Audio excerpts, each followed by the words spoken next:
Good morning, afternoon, evening, night, whenever you're watching this.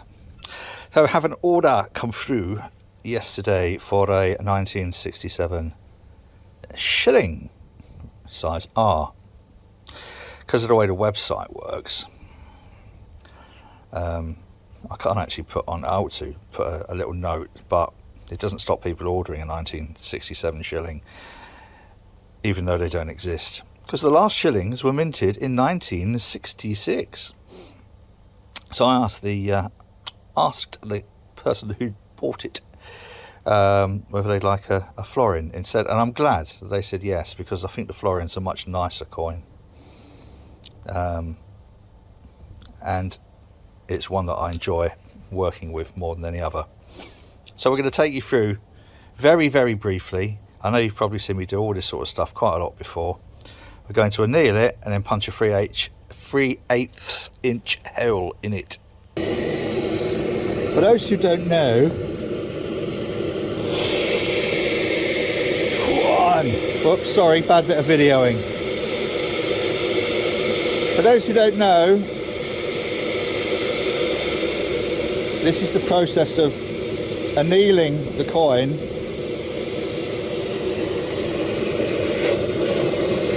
to soften the metal in order to manipulate it into a ring shape.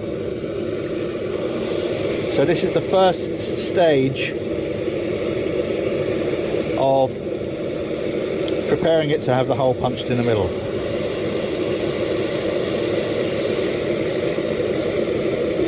So that is now hot. Very, very hot. We can turn that off. Crumbs, still wham. So we'll dry that off on my lab coat, and it looks like we've ruined it, doesn't it? But all that is changing the sort of like molecular structure of the coin a little bit, and over here it hasn't done quite so much, but that's not really an issue, because what we want to do is punch a hole out of the middle, and that's what we do using this particular little apparatus. This has a cone here, so as you screw that down, that centers the coin over the second part of the punch. And I need to do that with two hands and then put it up on the 6-ton press. And that's what we're left with after it comes out of there. I don't know how well this is going to zoom in, but there we have the start of our ring. Now the next part, I need to get this little thing here. This is a deburring tool, and what that does is clean the inside of that hole, because we don't want any imperfections there. You see those little kind of like scratches? Any of those that are left when we come to form it into a cone and then into a ring will lead to a potential split in the entire ring. And just to illustrate how easily that happens, this is a threepenny bit, and it had a very, very tiny scratch, which as I started to pull, 1, 2, 3 tiny little imperfections led to that split. So now I'll spend quite a bit of time cleaning the inside of that and then starting the folding on here in a second. So this is the first part of the forming process, where we pop the coin in a die with a stainless steel cone and just give it a very, very brief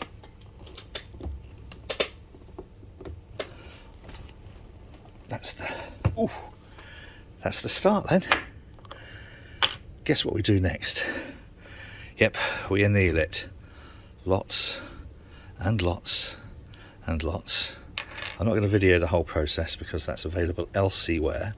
That's the last time we use this stainless steel die. After using that, we'll use this fibre die to push the cone more in on itself. But that is the start of the size R shilling that's not a shilling, 67 2 shilling florin. Exciting, eh? And this is the stage I quite like. Using the ring stretcher here, we've taken this up to almost the right size, but as you will observe, it's not a ring, it's a cone. So now what we need to do is push the outside of the edge in, because this was the reed side. So if we look on the coin, the outside bit here, where we punch the hole out of the middle there. By the way, I don't know where I've put the middle, there's the middle. So from that tiny little hole we've stretched it out quite a bit. And then bring the inner side where we made the hole, stretch that out so that it ceases to be a cone and more of a ring shape. But guess what we've got to do first? Oh yes, we've got to set light to it again on blowtorch and anneal it, because this is the critical stage now where we do the final fine tuning. Goody. This is where the fine tuning comes in now, because the non-reeded edge is very, very close to, if you wouldn't mind just focusing, thank you. So we need now to open this out a little and squeeze this in a little. What I'm also going to do, if you've watched any of these videos before, boys and girls, is I'm going to take away that ridge on the inside for a more comfortable fit. So where we've got the ridge on the outside here, that will stay. But in order to make it ring shaped, this has got to push inwards. Pushing that inwards means that ridge would be like a very, very thin ring in its own right. So as I move this outer edge in, I'll remove the ridge on the inside. I know, I've just waffled on for about a minute saying the same thing. Well, it's Friday. So we have now our shape, our size on the non-reeded edge, but on the reeded edge, obviously because this is thicker, we now need to open this out to an R, which means that the non-reeded edge will actually be a larger size, but to get a comfortable fit, because remember, inside of the ring is the inside of the coin here. So in order to stop it being a cone shape, this needs to be opened out a bit more, but it will still fit to the reed. And I'm not sure how well the camera will pick this up on my phone, but there we have where I've, with the Dremel, taken the inside ridge off for a slightly more comfortable fit. Don't want to take too much off, otherwise it won't look like it's, you know, obviously a it won't look like it's a coin. But now we open this out and get this as flat-sided as possible. This is the bit final, this is the final tuning, if you like. Actually, no, I need to do this first. Yes, it's time for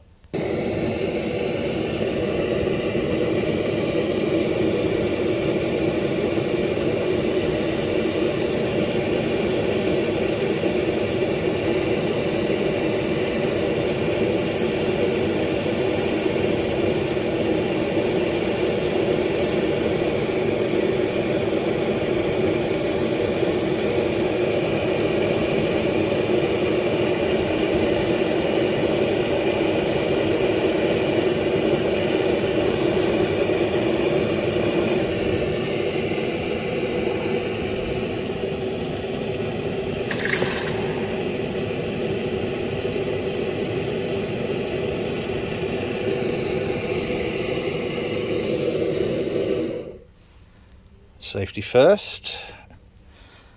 Turn off the gas on the main tank as well. And here we have, for the final bit of forming into a ring, a little 2-bob bit Florin. Right, I need both hands for this, I'm afraid.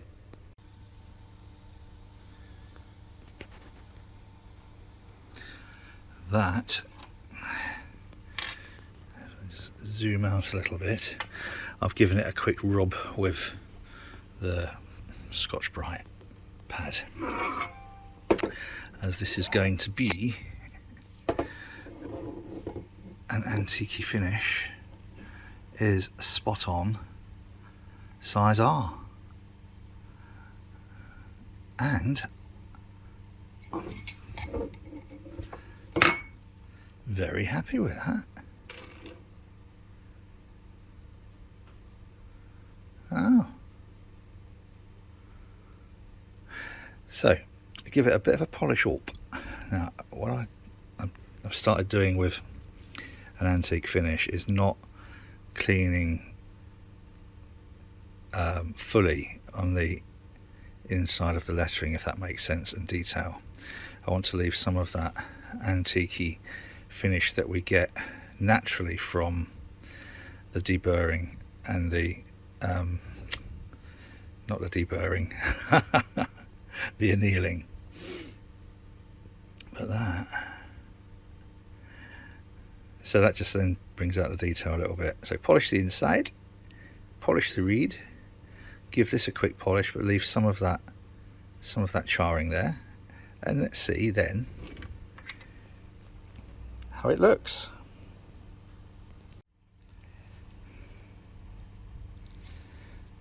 So leaving a little bit of a little bit of detail inside. I think that's come out. Oops, rather nicely. You see, I could polish all of the size of the lettering and the detail, but just by leaving a tiny amount, it just makes the detail stand out a little bit more. So next is to give it a ceramic lacquer. I'll polish the inside, managed to keep quite a lot of the detail on the inside. There we have it.